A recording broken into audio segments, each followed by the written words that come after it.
Hi, I'm Dr. Roseann, and I'm a mental health trailblazer. And join me as we have real conversations about real solutions to kids' problems and even family problems.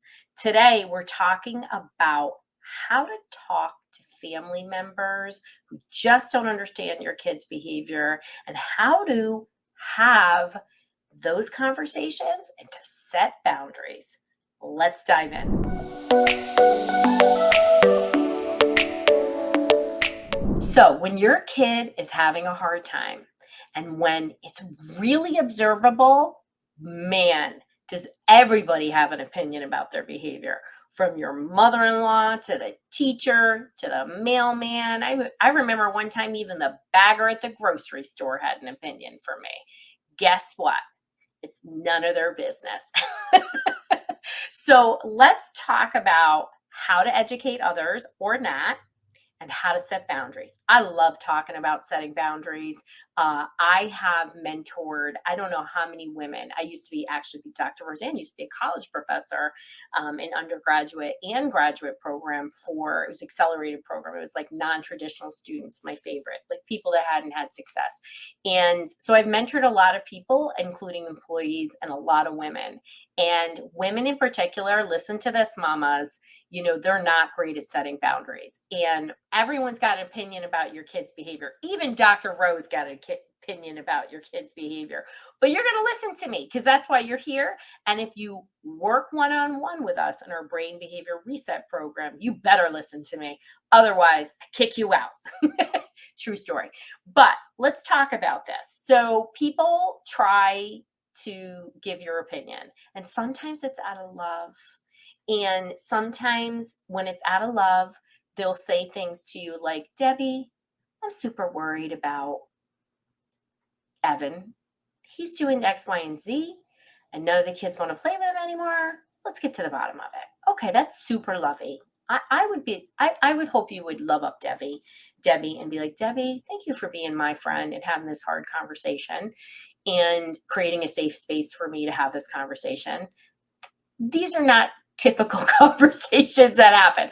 Most of the time, it's like your mother in law, your father in law is like, you just need to smack that kid. You need to just do this. You need to put him on Ritalin. You need to da, da, da, da. And that's the way it goes. Okay. And boy, you're already overwhelmed. You're already going down rabbit holes. You're already binge listening to this show. You are, Googling in the middle of the night. You know that my number one time that things come into me is on the weekends at 2 and 3 a.m. Okay. True story. So how do you manage that? So first of all, I want to tell you, and as a mom, I got a dyslexic and I got a PANS kid, right? So, everyone might have think they know what dyslexia is, but they don't. It's not a visual processing problem. It's an auditory processing problem, people. So, every once in a while they give me an opinion, right? But really it's PANS. What do you mean? How can somebody have a chronic Lyme infection? I mean, don't you just go to the doctor? You're not just going to the right doctor. And what about this? And you're like, oh my God. And a lot of times just know they're coming at you with their own stuff. And is not your job to sort through your own stuff. And you can say things like, wow, you have a lot to say about that, or I hear you. And, you can shift the conversation if you don't feel like those people are good listeners. You also can, offer insight and say like, oh, we're working with this specialist and this is what we're doing. You don't have to share that information. That's where boundaries come in. So when you have somebody who is offering their opinion, not listening, and I promise you, when you set up boundaries with them, you are going to be so grateful that you did, because you cannot win with certain people. It is one way. So for the person, for example, that's like, no, you need to go on Zoloft. There's no other option. That's what you're going to do. That's what we did with my kid. Blah, blah, blah, and then, then I have my natural moms too that give their opinion. I always find they're very sensitive and they try to open up your mind. And, you have to say to people, I'm so overwhelmed. I'm hearing you and I'm going to process it. That's a great boundary, right? If you are using a certain treatment or you're really trying to do, the science backed holistic ways, you just have to say, this is what works for my family. You could also do startling statements. I love to do startling statements like, wow, I'm glad you feel comfortable that you're damaging your child's brain, but I'm not. So I love to do things like that. That just disrupts people all the time. I can kind of get away with that. I'm saying that I could. So you want to come at people with love, even if they're not coming at you with love, and try to set respectful boundaries. I like to use humor. Again, I like to change the conversation, but don't feel like you must explain things at a certain level. I mean, I've gone through this, of course, because I'm Dr. Roseann, but honestly, I'm a mom first. And so sometimes you're like, oh my God, that kid's totally dyslexic. He's in the class.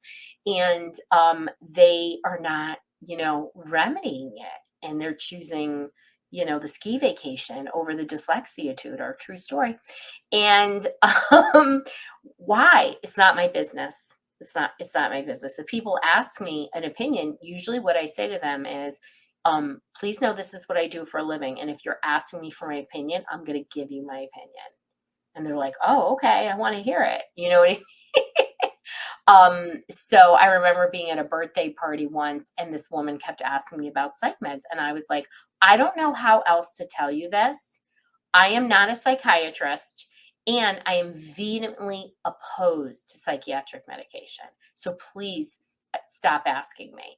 And the host was like, oh, I heard you got into it, whatever. I go, I didn't get into it with her. She kept asking me over and over, and I finally had to say, because I kept saying, it's not what I do. It's not what I do. And she just wouldn't listen to me. And I was like, oh man, I don't want to go to a birthday party with her.